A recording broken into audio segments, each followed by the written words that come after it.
Yang membuat dia lelah bukan hubungannya, tapi luka yang dibawanya ke dalamnya. Dia selalu bilang dia perempuan kuat. Di Instagram dia terlihat baik-baik saja, masih bisa kerja, masih bisa ketawa, masih bisa bilang, "Aku nggak apa-apa." Tapi setiap malam setelah semua orang tidur, dia selalu menatap langit-langit sambil menahan sesak sendiri. HP-nya tidak pernah jauh dari tangan, bukan karena ada yang penting, tapi karena diam membuat pikirannya terlalu berisik. Dia takut sendirian, takut tidak dicari, takut tidak dipilih, dan yang paling melelahkan, dia tidak pernah benar-benar tahu kenapa. Sampai suatu malam, setelah bertengkar dengan pacarnya karena hal kecil, Tias duduk di lantai kamar, menangis diam-diam supaya ibunya tidak dengar dari ruang tengah. "Kenapa sih aku segini takutnya ditinggal?" Pacarnya cuma telat balas 2 jam, tapi dadanya terasa seperti ditinggalkan selamanya. Dan untuk pertama kalinya, dia sadar mungkin selama ini dia bukan sedang mencari cinta. Dia sedang mencari seseorang yang bisa menenangkan luka lama dalam dirinya. Dia ingat waktu kecil, dia tumbuh di rumah yang ramai, tapi anehnya terasa sepi. Ayahnya sibuk bekerja, ibunya lelah mengurus semuanya.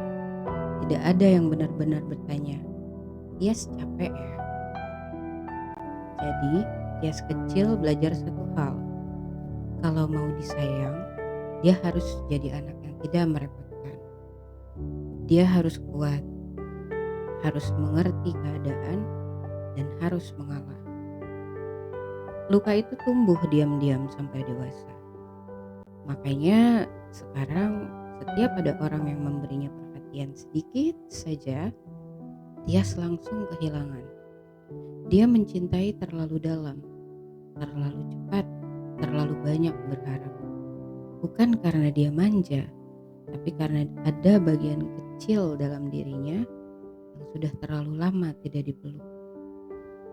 Selama ini Tias pikir pasangan adalah rumah.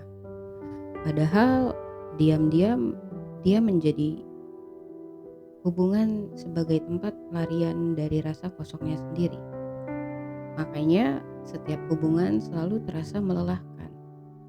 Dia tidak ingin dicintai, dia ingin diselamatkan, dan itu berat.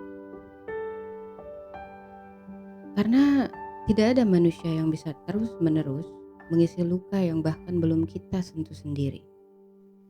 Malam itu Tias menangis lama sekali. Bukan karena takut kehilangan pacarnya, tapi karena akhirnya dia sadar selama ini dia selalu meninggalkan dirinya sendiri. Dia terlalu sibuk meminta orang lain tetap tinggal sampai lupa bertanya, "Kalau semua pergi, apakah aku masih mau menemani diriku sendiri?" Untuk pertama kalinya dalam hidupnya, Tias tidak mencari siapa-siapa. Dia mematikan HP, duduk sendiri di lantai kamar, membiarkan dirinya hancur tanpa buru-buru diselamatkan. Dan di tengah tangis itu, dia berkata pelan ke dirinya sendiri, "Gak apa-apa kalau aku belum sembuh, tapi kali ini aku tidak akan lari lagi." Karena ternyata self love bukan tentang merasa kuat setiap hari. Self love adalah saat versi paling hancur dari dirimu muncul dan kamu tetap memilih untuk tinggal.